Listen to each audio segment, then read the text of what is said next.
Hello and welcome to today's webinar, the State of 911 webinar series hosted by the National 911 Program. My name is Pat and I will be the moderator for today's session. The webinar series is designed to provide useful information for the 911 stakeholder community about federal and state participation in the planning, design, and implementation of next-generation 911 systems. It includes real experiences from leaders overseeing these transitions throughout the country. Today's session features two presenters, Ms. Laurie Flaherty, Coordinator, National 911 Program, National Highway Transportation and Safety Administration, and Mr. Chuck Spalding, 911 Director, Palm Beach County. Today's session will be a review of the National 911 Program, goals, and Palm Beach County's technical collaboration with the Coast Guard. And we will also feature a Q&A period after the speakers' presentations.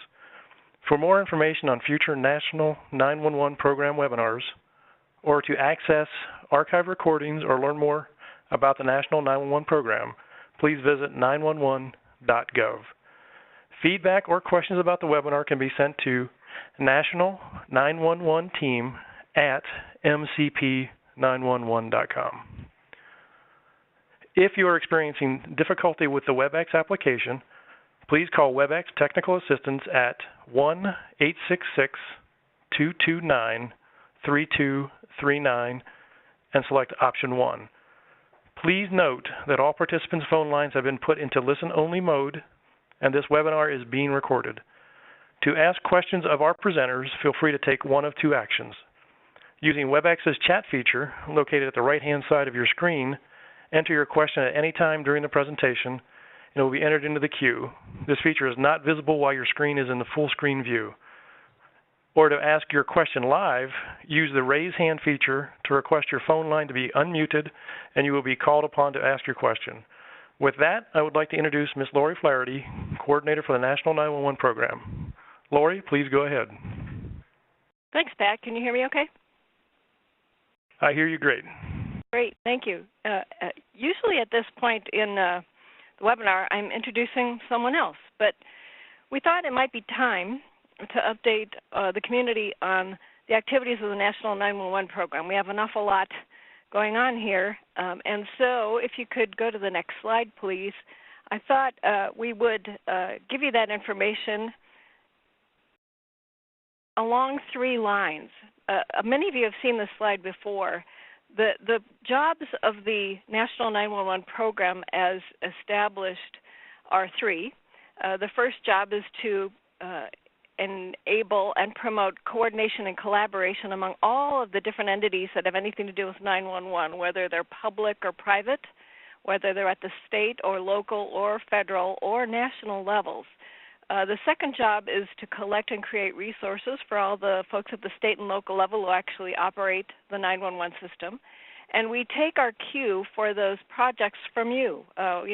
When we hear often enough from you that you need something or that you really could use something, we use our budget to create those resources. The third job is to administer a grant program specifically for the benefit of 911 Public Safety Answering Points, or PSAPs. And really, all that comes down to two things for us. We provide a federal home for 911 issues. We get 911 to the table every chance we get, and we also connect the dots between 911 folks and other people every chance we get. So moving right along to the next slide, please. Given that first job of coordination and collaboration, I thought it would be helpful for you to know how your interests are being represented at the federal level. We're pretty busy, frankly. So you can see on this slide the number of federal agencies that we work with and collaborate with on 911 issues. The first one there is the Emergency Communication Preparedness Center, which is sort of a misnomer. It's not a place. It's actually a group of feds who are all engaged in some portion of emergency communications. There's 10 or 15 federal agencies involved in this group. It is run by an executive committee. Under that executive committee is a steering committee, and then it has committees who are called focus groups. And the 911 program has representatives on the steering committee, on the grants focus group, and I'm happy to tell you that the ECPC has established a 911 focus group. So for the first time, we really know at the federal level who's involved in 911 related activities, whether they're policy groups like the FCC or they actually operate PSAPs like the Department of Interior and the Department of Defense. So that's an exciting opportunity for us. The next federal agency, which I know many of you are familiar with, is the FCC. The FCC has a couple of formal advisory groups in which the 911 program is one of the members. The first one is the Communications Security Reliability and Interoperability Council, or CSRIC. This, as all advisory councils, are chartered for 2-year periods. This is the 5th iteration of CSRIC, and there is a 911 subgroup that is really focusing on 911 issues that is part of this advisory council. The second advisory group that you may have heard about is the Task Force on Optimal PSAP Architecture, or TFOPA. This group was put together by the FCC to specifically look at cybersecurity issues, the optimal architecture for a 911 system, and funding issues. And that report is going to be posted. The final report is going to be posted on the FCC's website very soon. That group is about a year into its charter and will have additional tasks after this initial report is posted. We also have established a really active relationship with the folks in the Office of Emergency Communications at DHS.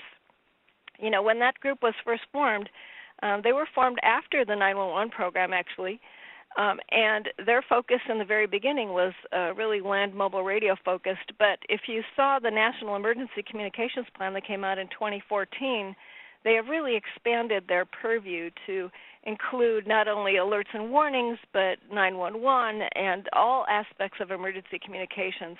And we've established a liaison with that office. In fact, there's a person who has been assigned to work with us over here at the 911 program full-time to identify some real concrete tasks that would help meld the two programs together.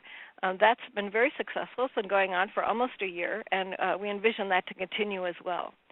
One of the other groups that we're working with, which is a fairly new partner, is the Department of Defense. Through the ECPC, we were able to identify the Public Safety Communications Working Group, which is the part of the Department of Defense that deals with all branches of the DoD in terms of their emergency communications infrastructure. That is really in the beginning stages of its relationship and the activities to be identified. But we're very excited about being able to work with the Department of Defense and perhaps help connect the dots, between the military and the civilian PSAPs. The next group is the Coast Guard, and I will defer to Chuck Spalding, who is the next speaker on that, because, frankly, we were the facilitator on this. The Coast Guard, like a lot of other folks, understands that, more and more of their calls are coming in from cell phones rather than radios, and so we were asked to help identify the Coast Guard, for the Coast Guard, a couple of jurisdictions that could help them with a project to transfer their location information from the PSAP to Coast Guard responders. And Chuck Spalding and the folks in Palm Beach County were one of the groups that stepped up to the plate, frankly, to help the Coast Guard. So he'll tell you more about that.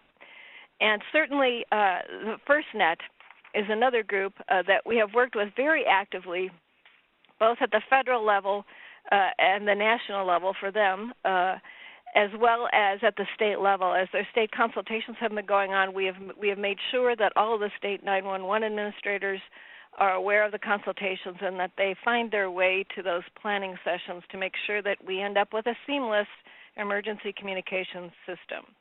So moving on to the next slide. There are also a number of activities that we're involved with that our role is really as a facilitator. So for all of the projects you see listed here, we give the 911 community a place to decide for itself how to move forward on specific issues. These are not necessarily federal programs. They're the product that is produced by these groups is theirs. It's not ours. But we sort of level the playing field, if you will, and give them a place to produce these things. The first you may have heard about is a group that has come together to establish recommended minimum training guidelines for the telecommunicator. This group is comprised of all of the national 911 professional organizations, also the companies that work with local and state 911 authorities to provide training. They've all come together to establish a floor, if you will, for training for the telecommunicator. The guidelines are currently out for public comment. If you would like more information on how to review the working document and provide comment, we'd be happy to provide that to you. The second project is a project that we are sponsoring. And the idea behind this is that as states are developing their NG911 systems, more and more questions are being raised about how they will connect with each other. So we are, again, sponsoring a forum for 4 states in the upper Middle West, to work together through the issues related to how they would connect their systems. Certainly technical issues, but a lot of political and funding issues as well. And what we'll get out of that is a template as they work their way through these issues that we will provide to the rest of the community when that is available. The last thing is something that you also may be aware of is the National 911 Education Coalition. This is a group of organizations, and they have 2 purposes. The first is to collect existing public education resources and make those available to as many folks as possible in advance of April, which is National 911 Public Education Month. The website's there. We're working on the stuff for this coming April, and it'll be ready for you soon. So moving on to the next slide. One of the things that we also do is work a lot with the states.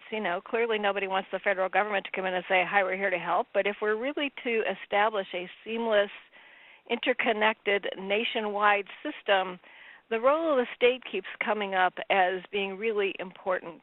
And we have a contractual relationship with the National Association of State 911 Administrators. And I thought it might be interesting to you to know, no surprise, that they are pretty much all over the place in terms of their parent organization at the state level. I think it's a direct result of how decentralized 911 was from the very beginning and where they found themselves to be. But it's really hard for other federal agencies to figure out how to contact 911 folks at the state and local level because they're always in a different place. So we spend an awful lot of time connecting the dots between folks at the national and at the federal level. Moving on to the next slide, we'll move on to job number 2. I thought I just might mention a few of the resources that we have been making available to the 911 community. And again, we take our cue for these from you. When we hear enough times that you could use some help in a specific area, we use our resources and our funding to develop those things. The first is the National Profile Database, which is a standardized database that we use to collect data from all the states, not only in terms of basic demographic information, but their progress in implementing NG911. We also have, over the last few years, made available a document that is a collection of all of the standards related to NG911. That document I will talk about in a few minutes. We also have a process in place to provide peers to do a statewide assessment of your 911 system, and a lot of states are using that to prepare for NG911. And we'll talk about a few other things as we go forward. So if you go to the next slide, I thought I might provide you a preview of a couple of things that we're working on related to the National 911 Profile Database.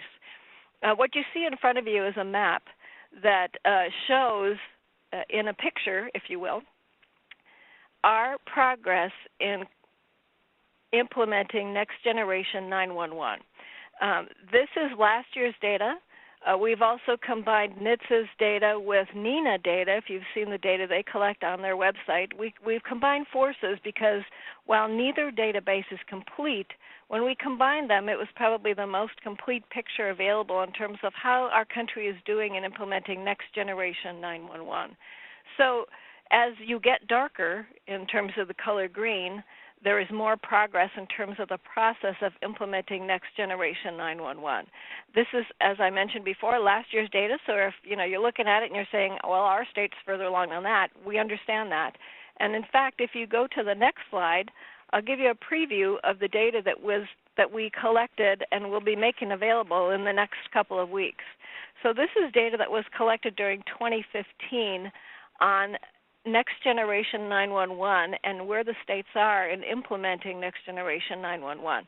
So if you look at that pie chart on the top, you can see that there are a small number of states, perhaps 14%, that are fully operational. And what we mean by fully operational is having the infrastructure in place that allows them to process voice calls using Annie and Allie. And you can see, where we are as a country in terms of that particular data element. Looking at the table underneath, you can also see how much progress we've made, not only in terms of increasing the number of states that are reporting their data, but the progress that we've made in all of the steps in the process of implementing Next Generation 911 since we started collecting data in 2011. The full report of the data collected in the past year will be out within the next couple of weeks. So all of the things that I'm mentioning are available on 911.gov, and you can find them there.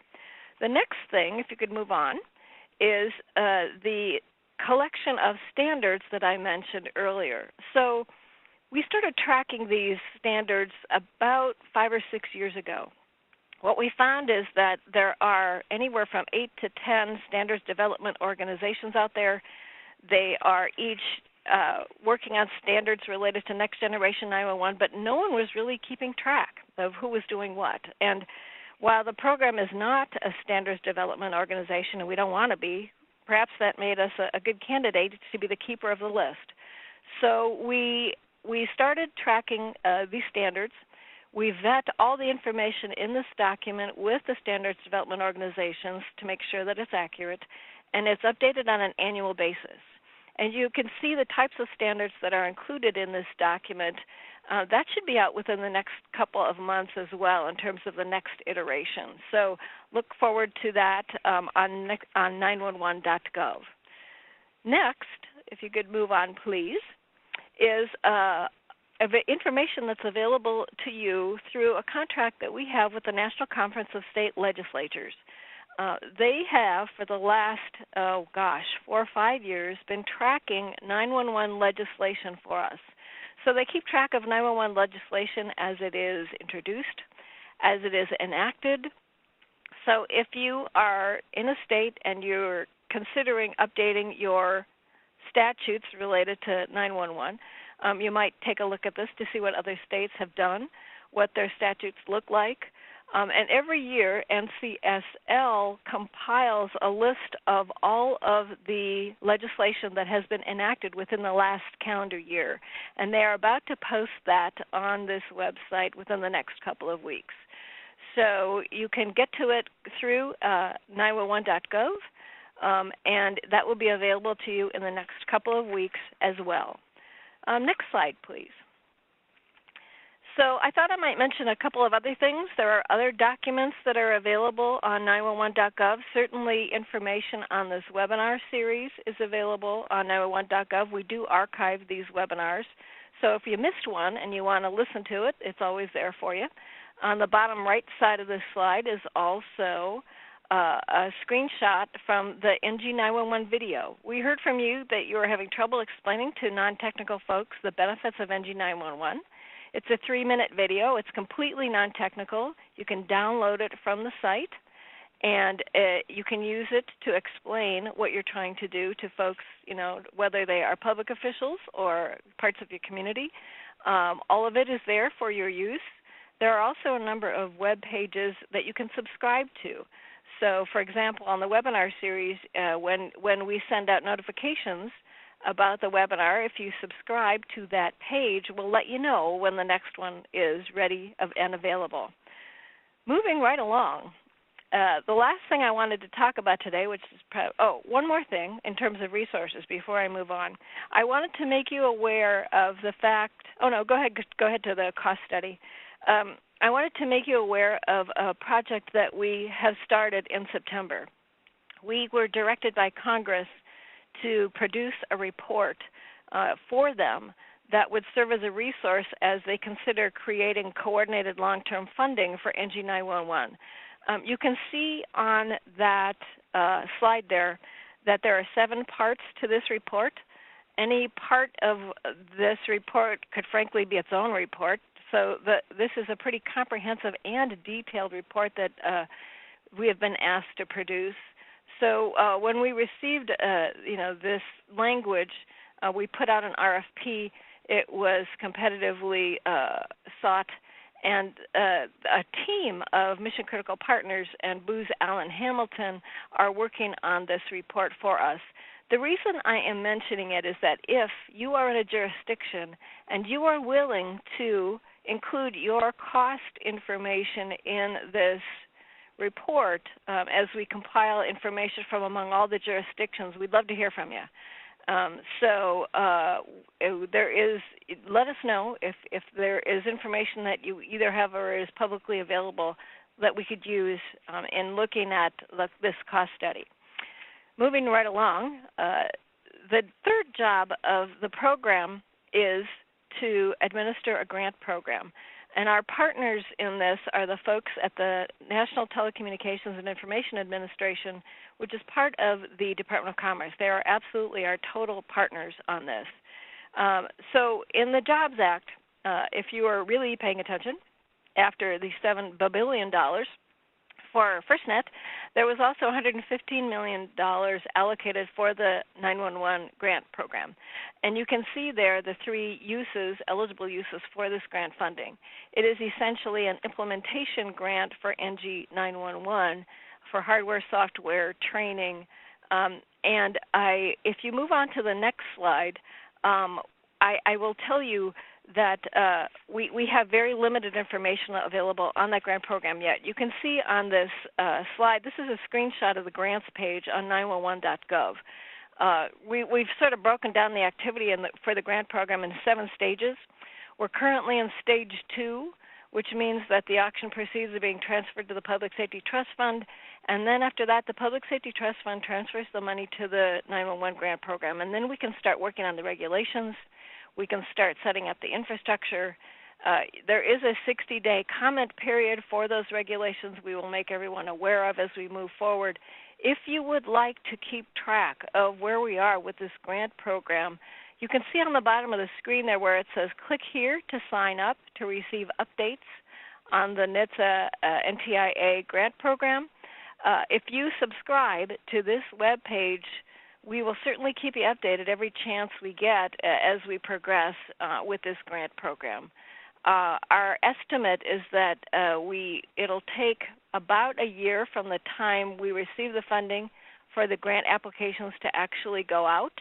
And we'll use this web page to make everyone aware of our progress as we move forward with the grant program. Next slide. So all of the information that I have provided for you is available on 911.gov. If there is feedback, if you have cost data, if you have questions, my contact information is there. And I would be happy to take questions at this point. Thank you. Thank you, Laurie. We will start the Q&A portion of our session now. As a reminder, to ask a question, please use the WebEx chat feature located on the right-hand side of your screen, or press the raise hand button so we can unmute your phone line. First question I have is from David Connor. Are there other states outside of Tennessee and Iowa that have implemented a statewide NG 911 platform?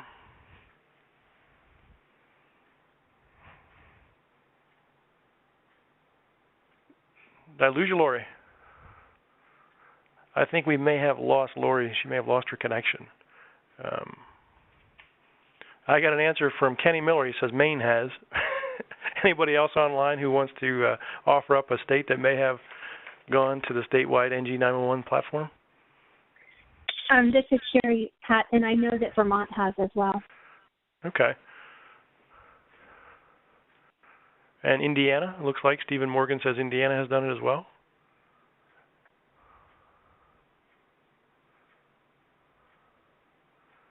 All right, I'm going to actually see if we can. I have Jerry Eisner has his hand raised. I'm going to unmute you, Jerry, so you can ask your question, and we'll see if Laurie can join in that time frame. Go ahead, Jerry. So I wasn't really asking a question, but Alabama deployed something called ANGEN, which was a next-gen ESInet statewide. I think originally primarily for handling wireless calls over the ESInet. I appreciate that input. I also got from Dave Sainer, Minnesota and Washington. So there sounds like there's quite a few states on that list that we have NG911 platform set up. Yeah, Laurie has not rejoined that I can see on the audio. And South Dakota is in the progress. Oh, Laurie's back on, she says. Let me see if I can find her connection.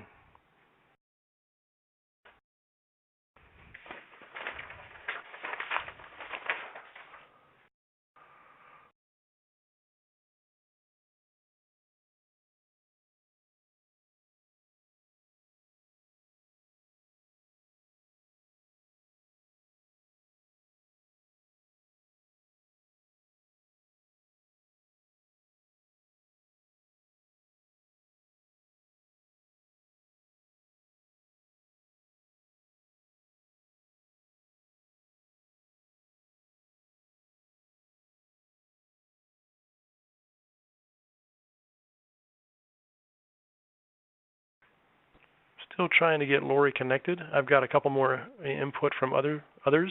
Utah has a statewide NG911 platform. Approximately 65% of the 911 positions have been migrated to the network. Minnesota is just in process, and we do not have a statewide NG911 platform yet. And then I've got some other questions here once we get Laurie back in online.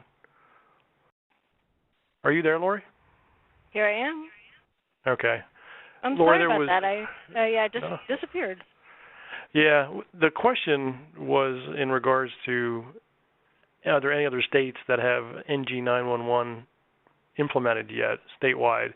And we've gotten input that Maine has, Indiana, Minnesota, Washington, South Dakota is in progress, North Dakota, Minnesota is just in the process. We don't have statewide NG911 platform yet. Utah is a statewide NG911 platform, and approximately 65% of the 911 positions have been migrated to this network. Minnesota is in process, don't have it statewide.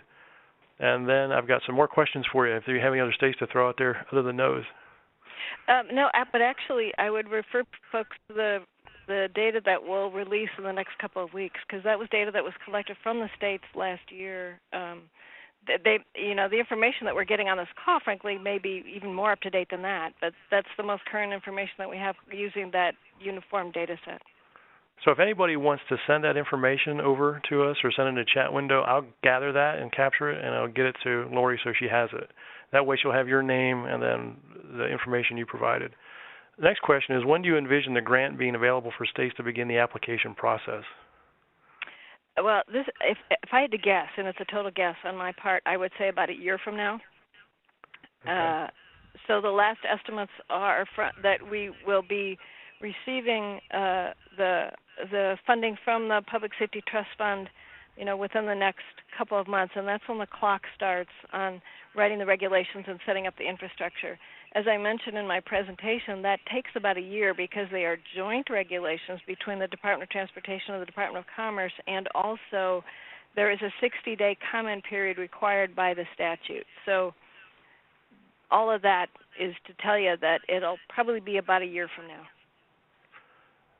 I'll probably do two more questions, and we'll have to move on to Chuck. But how can state GIS coordinators get involved in the NG911 planning and deployment process? Well, I guess my first bit of advice is, if you don't already know and you don't already interact with the local and state 911 authorities, in your jurisdiction, that you get to know those folks, because your work is just integral, essential to next generation 911.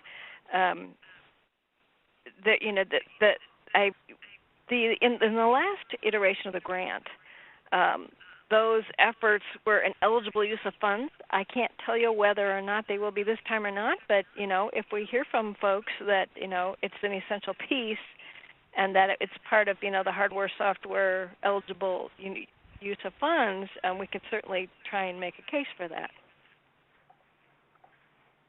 The one last question I have for you, Laurie, is how do I let you know if I am willing to share my cost data for the report?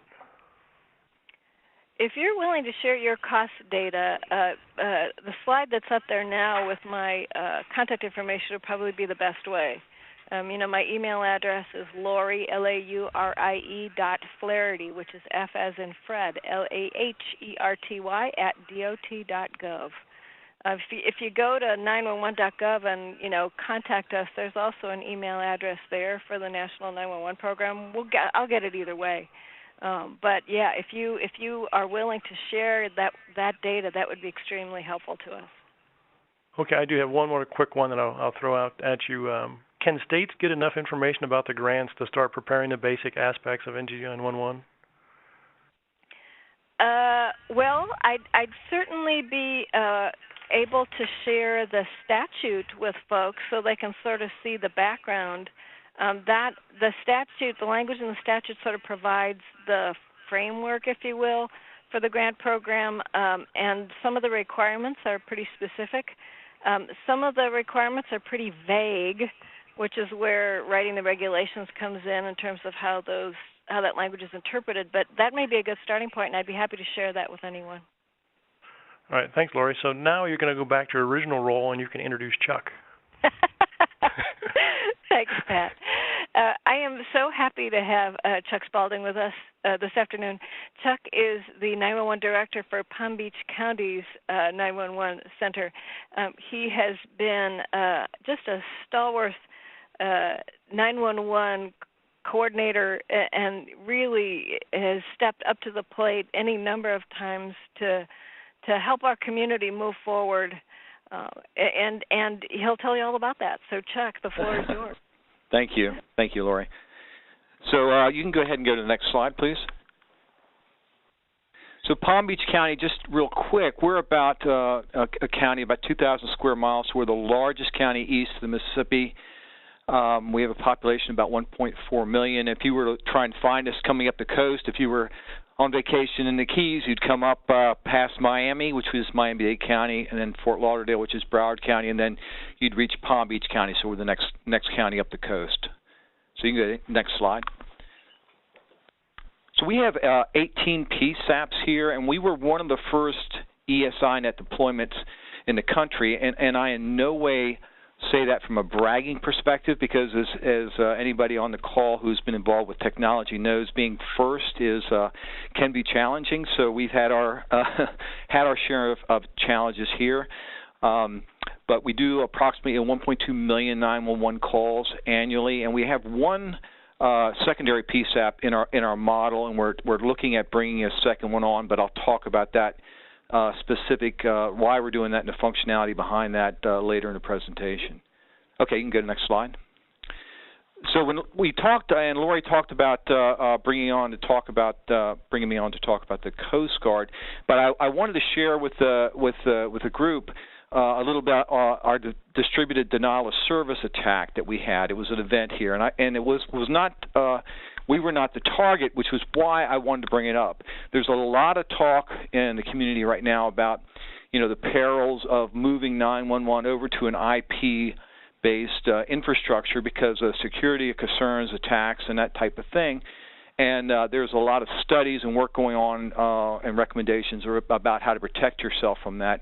But in this specific case, we were not the target at all. We were, I'll use the term collateral damage. And if you were to follow that YouTube link there, you would see that a municipality south of us decided that they were going to enact an ordinance that was going to make it illegal to feed the homeless in public. And the gentleman who was doing it was a 90-year-old man, and he was arrested. And you can see none of this has anything to do with 911, right?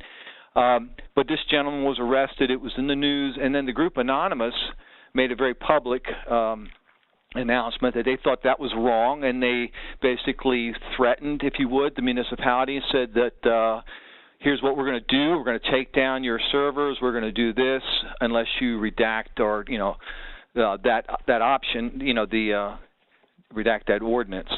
And of course, the municipality didn't. They went ahead with the attack, and if you can think of a military strike, right, you have a target identified, you go after your mission, you complete it, and then you find out there's been collateral damage. Well, we were collateral damage off of this project. Okay, next slide. So basically what happened, as I indicated, we have 18 PSAPs. Connectivity to 3 of these PSAPs was overwhelmed. And those of you who don't know what a DDOS is, you could certainly type that term in your search engine or go onto YouTube and look and see kind of visually how that works. But basically, as I mentioned, 3 of our PSAPs were overwhelmed. The 911 calls were routed to other PSAPs.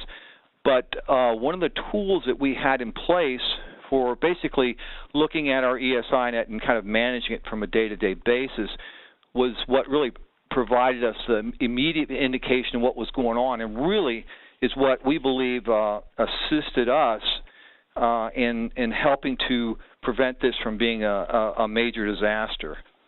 So you can get the next slide. So we use a tool here, and again, because we were one of the first deployments of ESInet, and with our partners, we were having some issues. We built a tool, or we actually used the existing tool that the county government had in place for its countywide MPLS network. And you can see here that we have a single ESInet, but we have basically 2 ingress points. We have servers and equipment up in Orlando, and then throughout here in the county. But we put monitoring and sensor equipment on it so we can kind of see real time what's going on, the state, if there's degradation, an outage, etc. And that helps us respond and work with our vendors when we see an event. And in the case of this DDoS attack, we saw these on the screen. In addition to getting other indications, we saw on the screen that there were outages at these PSAPs and that these networks, the connectivity was being affected. So you can go to the next slide. And so here's basically what happened, and most of us know what the cloud is. You hear about the cloud, right? The cloud services. Well, there's stuff, equipment in that cloud, and afterwards, if anybody would like a very detailed, technical brief on exactly what happened, we can. I'll be happy to provide that. But basically, when the group Anonymous went after the target municipality, the target's connection, if you would, on the right, their link into the cloud was they had about a gig connection. And so when the group initiated their attack, and they did it multiple times, they put about 6 gig of traffic, right? So that traffic was all trying to reach that municipality. And so, as it turns out, we found out that we were sharing a core router in the core.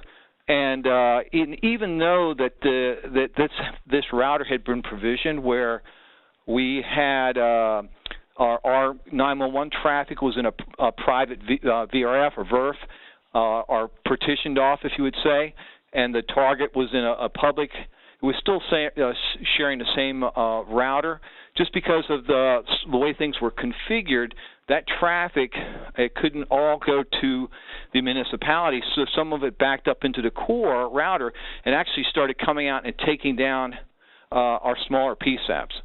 So again, the calls were rerouted, but we saw the traffic, coming in. And because of our ability to see that, we were able to make the call, an intelligent call to our provider. We knew that what was going on, and we asked them to reroute the traffic. So you can go to the next slide. And so this is, again, certainly Nina, and I'm not sure about APCO, but Nina's definitely working on plans or recommendations around network management for ESInets. And this is one of the reasons as we move into this brave new world of next-gen 911 and ESInets, that what we were able to do is to, with these monitoring equipment that our team has put together, is pull and look real-time what's going on with any of these circuits. And this is not a caption of the attack, but capture of the attack, but it's a capture of data off one of the circuits. And you can see, we can see what's going on historically or whatever, but during the event, when that distributed denial of service attack event occurred, these things were pegged. So we knew that there was just, foreign data just being slammed down those pipes, which was causing us to be affected. So the next slide here is we want to talk about is U.S. Coast Guard collaboration. And as Laurie mentioned, she was instrumental in making the call, and what they were really looking for, as Laurie mentioned, is the Coast Guard was running into this scenario where they were noticing more and more that 911 calls were being transferred into their search and rescue operation centers versus the traditional radios. And so they were looking for some coastal ESInet providers or ESInet counties who could work with them. So when we heard about the request, we certainly raised our hand and said we'd be very interested in participating, and we were able to start working on that project. So you can go to the next slide.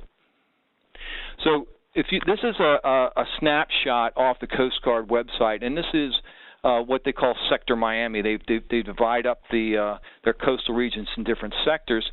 And so if you were in this coverage area and you needed assistance, you could, and you had a radio on your boat, which is not mandatory. You had a radio on your boat. You could pick up your radio and contact the U.S. Coast Guard via Channel 16, and they could triangulate your position, right? Go to the next slide. And to make things, to kind of expound upon that, the Coast Guard has come up with a great program, which is if you buy one of these new DSC, which is a digital select calling radio, hook that to the GPS on your boat. When you push the red button or make a call to the Coast Guard, they're going to know exactly where you are. And in addition, there's a way to register your radio, and so you can actually, it would also notify boats nearby you, so it would be very easy to locate get your location and come out and assist you. So next slide. But this is reality. This is what the Coast Guard's up against, in that boaters are out there. It's certainly not here in Florida. It's not mandatory, or most people do not have radios on their boats. People just notice that as they're out that they have a strong cell signal, so they just, they're out in their boat, they make their calls, et cetera, everything's fine. And then when they need assistance, if something happens, they're going to pick the phone up and they're going to dial 911. So now we're in a different scenario. Instead of the boater, the mariner, being able to contact the Coast Guard directly, and the Coast Guard having an ability to kind of get a GPS or get a location of where they're calling from, all they're getting is audio. So let's go to the next slide. And so this is a real challenge. And today the numbers are 60%, and they've been seeing this number go up every year. Again, when they dial 911, it's a local 911 agency, local PSAP's going to pick up that call, and they're going to have XY, if they had the call long enough, they're going to have the phase 2 location on their screen. But depending on what's going on, they're going to transfer that call into the Coast Guard. Now, if you're at a Coast Guard search and rescue center, if you're down here and you're in Sector Miami, down in Miami Beach, you could be getting a call in from someone who's, they're offshore. You have audio. You have no idea where they are. And in a lot of cases, what we're finding out is they don't know where they are. Right? I left to go fishing this morning at 6 o'clock off the inlet, and I can't see the shoreline. I really don't know where I am. And those are the types of calls that are really difficult to go after. So go to the next slide. So the Coast Guard has computer modeling that's very detailed, and it has the ability to account for wind condition, currents, and all that type of thing, which is certainly here in Florida with the Gulf Stream, et cetera, really important to have.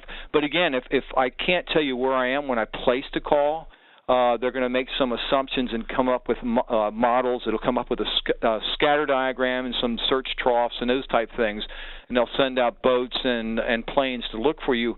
But it's not an exact science. So let's go to the next slide. And so in theory, as you talk to any of the folks at the Coast Guard, what they would love to do is take the search out of search and rescue. In other words, if the boater had the correct equipment, if they had the capabilities, obviously what they would want to do is find out where you are when you make the call and then just come out and pick you up. That's the ideal scenario. So next slide. So what we did here in Palm Beach in cooperation with the Coast Guard and a couple of their support contractors, we physically connected our ESInet out to California and to Arizona to some labs, et cetera, equipment, and we basically made those facilities an extension or PSAPs off of our ESInet. And then what we did is we had about a 2-day scenario of testing where the cutters went off the shore, and they were doing tests from, we wanted to see, number one, is how far out could they actually get a cell signal, which was pretty interesting.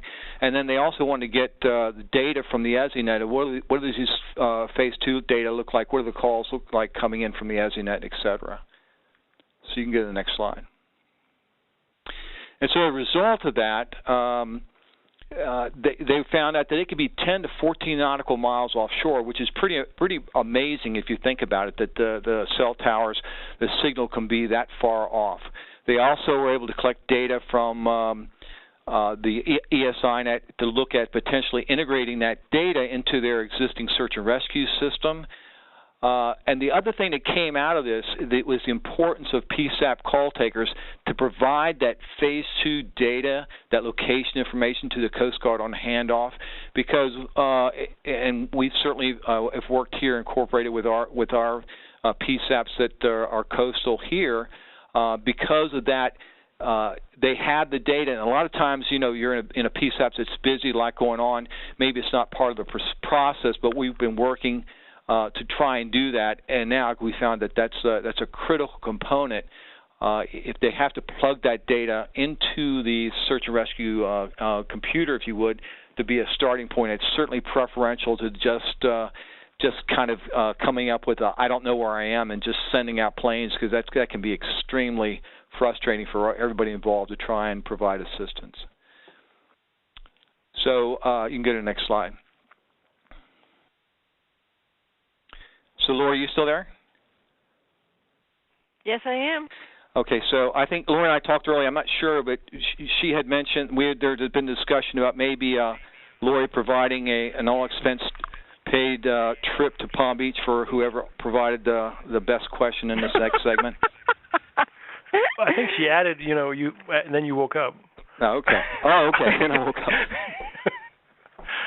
We do have a question. It said, would the receiving PSAP help narrow down the possible location of the caller? In those cases, yes, it could. And again, part of this that's a great question, is operational, in that a lot of times, again, if you're in a busy PSAP, when they just do a handoff, it's certainly up to the local PSAP whether or not they would be able to stay on for X amount of time to assist with that, yeah. Well, as a reminder, everybody, if you want to ask a question, please use that WebEx chat feature located on the right-hand side of your screen, or press the raise hand button so we can unmute your phone line. Let me know if you have any other questions. I do have one more here. Is the test with the Coast Guard still live? Not at this time, no. In fact, after they finished and did the test here with Palm Beach County, they also went later up to the state of Maine and have done additional tests with them. But I believe that they've collected enough data. It's just now about process about how they're going to look at and decisions around incorporating that into their search and rescue systems. The next question is the ESInet locally owned, or is it a subscription service? It's a subscription service in that we have a contract with the vendor who provides the ESInet to us. Yeah. The next question we have is, could you explain again why GPS coordinates don't accompany nearshore calls for service? Well, they accompany the call to the PSAP. What happens is when they transfer the call, they're transferring the call to the Coast Guard. The Coast Guard is currently not connected to any of the ESInet, so it's just like transferring an audio call, only just a regular phone call, if you would. All they get is the audio. Here's another question, kind of a theoretical. If a technology existed to deliver the call from a cell phone to a PSAP as a VoIP call with accurate LAN and a description of the location being on a boat or something like that, would that solve the problem for the Coast Guard? Well, they would have to have the equipment to do that. So in other words,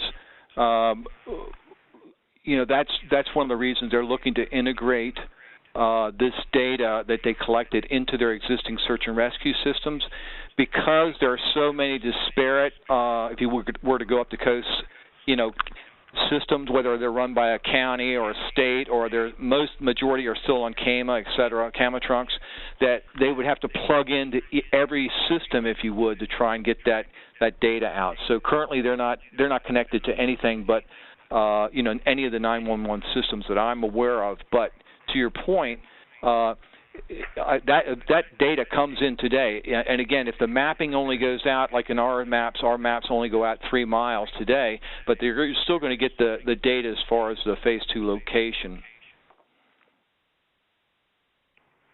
Thank you, Chuck. Is there anybody else have any other questions for Chuck or for Laurie?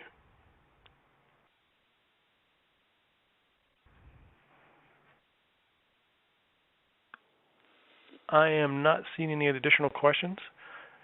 So thank you, Laurie and Chuck. Do you have any closing remarks, Laurie? I just want to thank Chuck again for being so willing to share all that great information. When I approached Palm Beach County, it's not like they were going to get a lot of money for participating, and it's one of the things that has always been really special about the 911 community. You guys have always been willing to step up to the plate. So thank you for that, and thank you for sharing the information. Hey, Chuck, I did get one last question for you. With the distributed denial of service attack, what's the best way to protect your PSAP? Is it just a big pipe, or is there some other way? Well, and in our scenario, what happened is the vendor went back, and there was a configuration for this specific event, in the core, where they could actually go in and configure, if you were, like firewalls in software between the partition they had for us, the VRF for us, and the external ones to assist in handling all that traffic. So we believe that now we're configured better to prevent that from happening again. I had a follow-up from Fred, who had asked a question about the accuracy for that LAN. He said that it's not a theoretical question. He said it actually exists today, and he gave me the URL of http laser911.com. It looks like LAASER 911.com. So if anybody wants to look at that.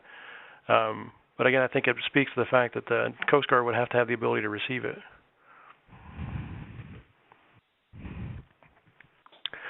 So anybody else have any other questions? I've not seen any. So this concludes today's webinar. We appreciate everyone's participation. An archived version of today's webinar will be available on 911.gov soon. The next webinar is scheduled for Tuesday, April 12th at 12 noon Eastern Time. We hope you'll be able to join us, and thank you and have a great day.